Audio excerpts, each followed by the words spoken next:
All three. Look at that. Pretty great, right?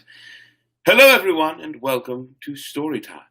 My name is Brett Picorni. I'm your host this evening. It's very seldom I do this anymore. However, I did one fairly recently, a few nights ago, actually, and I'm doing one once again tonight.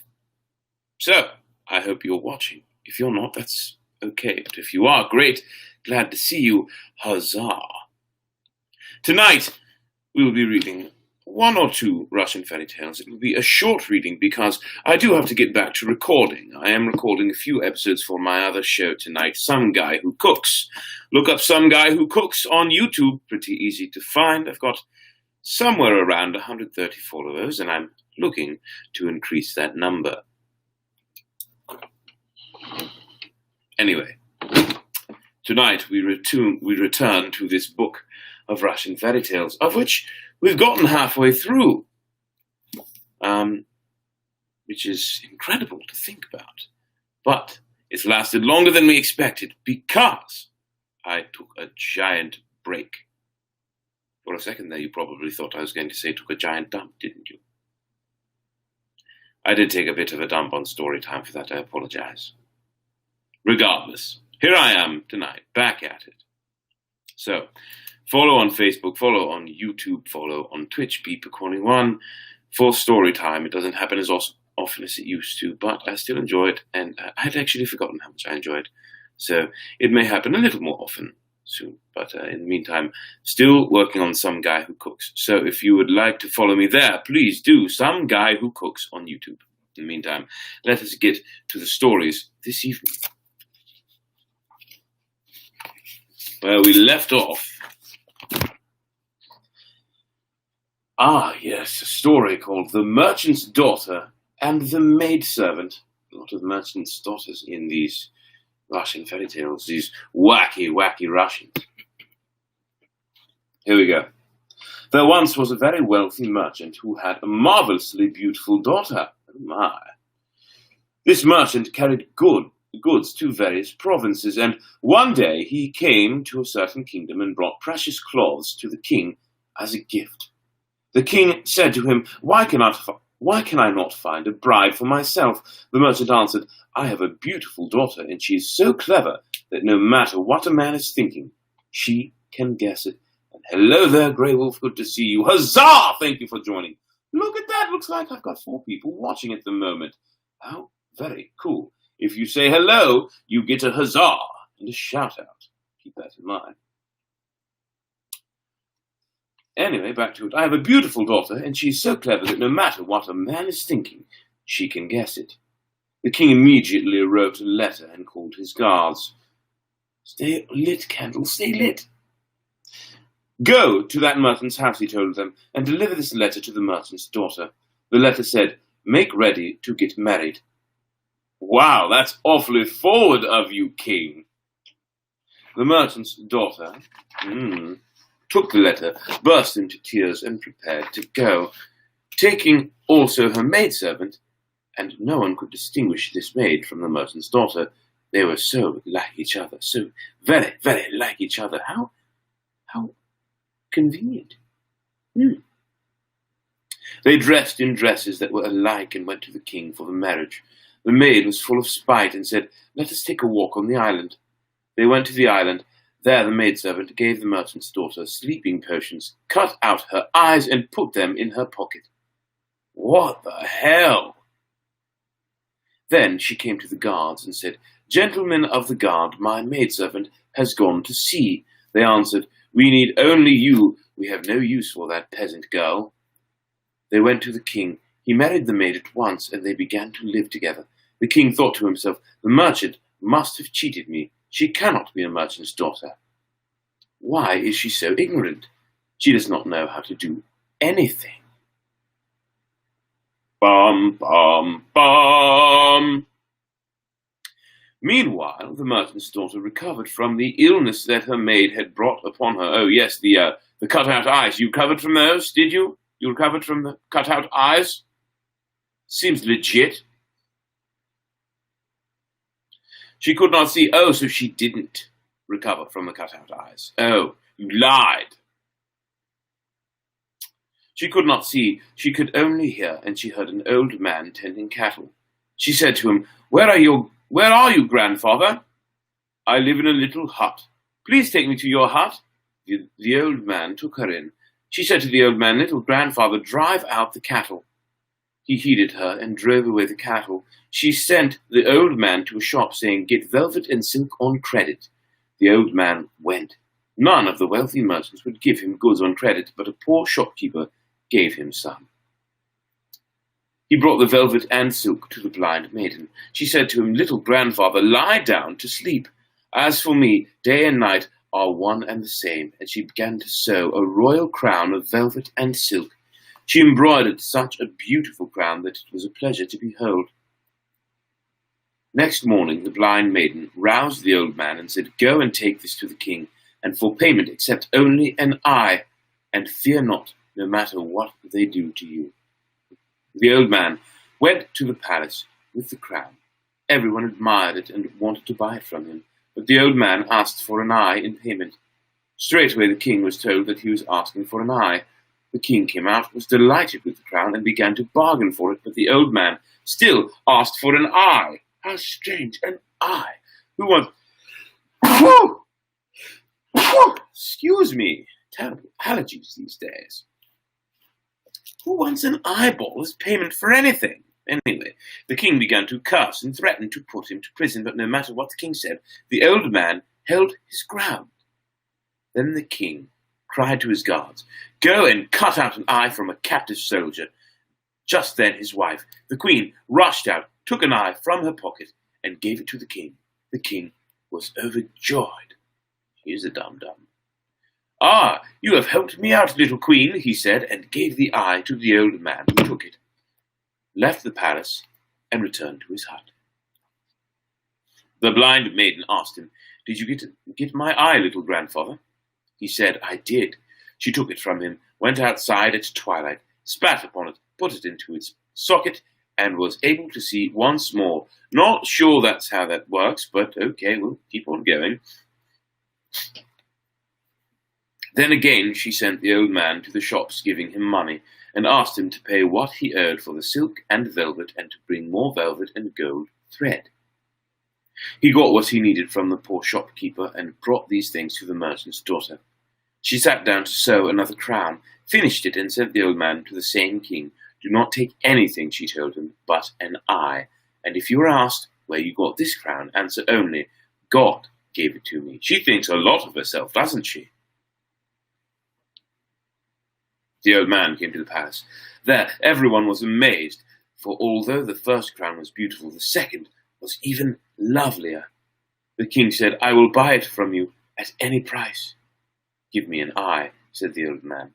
The king at once ordered a guard to cut away an eye from a prisoner, but his wife again gave him an eye. I'm wondering why the king isn't asking his wife where she keeps getting these eyes. It's a little worrisome, don't you think? If you had a wife who just happened to have an eyeball in her pocket, ready to, trade for something, wouldn't you be a little worried? I think I would. But the king, he was overjoyed, and he thanked her, saying, little mother, you have been a great help to me. Maybe she's just that smart, she knows one day she's going to have to trade an eye for something. The king asked the old man, Where do you get these crowns? He answered, God gave them to me. God gives them to me. And he left the palace. He came to his hut and gave the eye to the blind maiden. She again went outside at twilight, spat on the eye, put it in its socket, and could see with both eyes. Man, what is the use of modern medicine if you can do this sort of stuff? Eye of Newt sounds like a witch. I'm not sure that her name was Newt, to be honest, but it could be. Could very well be. Who am I to tell?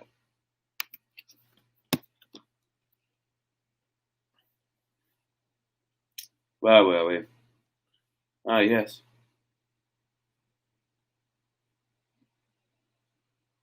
She could see from both eyes. Yes. She lay down to sleep in the hut, but upon awakening, she suddenly found herself in a glass house and began to live in magnificent style. Oh my. And Alex, you want an eyeball? I can get you an eyeball by 4 o'clock this afternoon. There are ways, believe me, you don't even want to know. Perhaps I do, Alex. Perhaps I do. But I'm not the one who needs the eyeball. It's the maiden in the story. So, how would you like to gain the favor of a maiden? Sound pretty good to you? Anyway, back to it. The king went to see this marvel, wondering who had built such a fine house. He drove into the yard, and the merchant's daughter was delighted. She received him hospitably, and bade him sit down at the table. He feasted there, and upon leaving, asked the maiden to come to see him. He returned to his palace, and said to his queen, "Ah, little mother, what a house there is in such and such a place, and what a maiden there is in it. No matter what one is thinking, she knows it." The queen guessed who it was, and thought to herself, "It must be the same maiden whose eyes I cut out, and whose eyes I just happened to give back, dum-dum." The king again went to visit the maiden, and the queen was full of spite. The king came, feasted, and invited her to his palace. She began to make ready, and said to the old man, "Farewell! Here is a chest of money. You will never reach its bottom. It will always be full. You will go to sleep in this glass house, but you will awaken in your old hut. Now I am going to make a visit. I shall not be alive tomorrow. I shall be killed and cut into little pieces. Arise in the morning, make a coffin, gather my remains, and bury them." It's a lot of foresight. Sounds a bit of a curse, if you ask me. The old man wept for her. Soon the guards came, seated her in a carriage, and drove her away. They brought her to the king's palace, and the queen did not even look at her. She wanted to shoot her on the spot. She went out into the courtyard and said to the guards, "When you bring this maiden home, cut her into little pieces at once. Take out her heart and bring it to me." They took the merchant's daughter home and talked to her glibly, but she knew what they wanted to do and said to them, "Cut me up quickly." They cut her in pieces, took out her heart, buried her in the ground, and returned to the palace. The queen came out to meet them, took the heart, rolled it up into an egg, and put it in her pocket. It is a pretty gruesome story, Grey Wolf. It certainly is. By the way, I forgot. Alex, you get a shout out for being here. Huzzah! There you go. Anyway, back to it. The old man went to sleep in a glass house, but awoke up in a hut and burst into tears. He wept and wept. Then he set about his appointed task. He made a coffin and went to seek the maiden. He found her in the earth, dug her up, gathered all the pieces, put them in the coffin, and buried them in his own land. The king did not know all of this, so he went again to visit the merchant's daughter. When he arrived at the place, there was no house, no maiden. But at the spot where she was buried, a garden had grown. He returned to the palace and told the queen, "I drove and drove, but I found neither house nor maiden, only a garden." When the queen heard this, she went into the courtyard and said to the guards, "Go and cut that garden down." Huzzah! They came to the garden and began to cut it, but it turned into stone. Oh, look at that. The king longed to see the garden again and went to that place. When he came, he beheld a boy there, and what a handsome boy he was. Surely some lord went for a drive and lost him here, he thought. He took the boy to his palace and said to his queen, "Mind you, little mother, do not maltreat him." Meanwhile, the boy began to cry, and there was no way of appeasing him. No matter what they gave him, he kept on crying. Then the queen took from her pocket the egg she had made from the maiden's heart and gave it to the boy. He ceased crying and began to skip around the rooms. "Ah, little mother," said the king to the queen, "you have made him happy." The boy ran to the yard, and the king ran after him. The boy ran into the street, and the king ran into the street. The boy ran to the field, and the king ran to the field. The boy ran to the garden, and the king ran to the garden. There the king saw the maiden and was overjoyed. She said to him, "I am your bride, the merchant's daughter, and your queen is my maidservant." They went to the palace. The queen fell at her feet. "Forgive me," she said. "You have never forgiven me," said the merchant's daughter. "Once you cut out my eyes, and then you ordered me to cut in little pieces." The king said, "Guards, cut out her eyes and let her be dragged by a horse over the field." Okay. The maidservant's eyes were cut out. She was tied to a horse and dragged to her death over the open field. And the king began to live happily with the young queen and to prosper. The king always delighted in her and dressed her in gold. And oh look, there is a little illustration, and it's an eye. Alrighty then. What say you all? One more story? Shall I? One more story? Oh my. Looking at the one after that.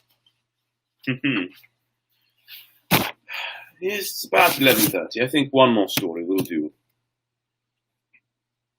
This one is called The Priest's Labourer. In a certain village, a priest hired a labourer and sent him to plough a field with his dog. More, you say? More? All right, fine, more is coming. He gave him a whole loaf of bread and said to him, "Here, labourer, eat your fill yourself. Let the dog eat his fill and bring back the loaf whole." Oh, please, yes, wow, you're really enjoying this, aren't you? Got to get the cringe out of you. Well, let's see if this one's a little less gruesome. He gave a whole loaf of bread and said to him, "Here, labourer, eat your fill yourself. Let the dog eat his fill and bring back the loaf whole." The labourer took the loaf, went to the field and began to plough. He ploughed and ploughed. Then it seemed to him that it was time to still his hunger. For his stomach was all hollow, but how could he eat without disobeying the priest's orders? However, hunger is not to be trifled with. It teaches a man to be cunning, and so the labourer concocted a plan. He removed the upper crust of his loaf, picked out all the soft part, ate his fill, and fed the dog. Then put the crust back as it was before. He ploughed on cheerfully until nightfall, as though nothing had happened. At nightfall, he went home. The priest went out to meet him at the gate and asked, "Well, labourer, did you eat your fill?" The labourer answered, "I did." The priest asked, "And has the dog been fed?" The labourer answered, "He has." The priest asked, "Is the loaf whole?" The labourer answered, "It is whole, little father." When the priest examined it, he laughed and said, "Ah, you are a cunning fellow. I see that you will do well. I like you for your cleverness. Stay with me. I need such as you." And he kept him, adding to the wages agreed upon, because he was glad to have got such a smart fellow as a labourer. And the labourer began to roll in butter and to live so well that he hoped he would never die. That's about the happiest ending I think we've ever gotten out of one of these stories. No one died, everyone was well fed, and yeah, and there's even another illustration. There we go.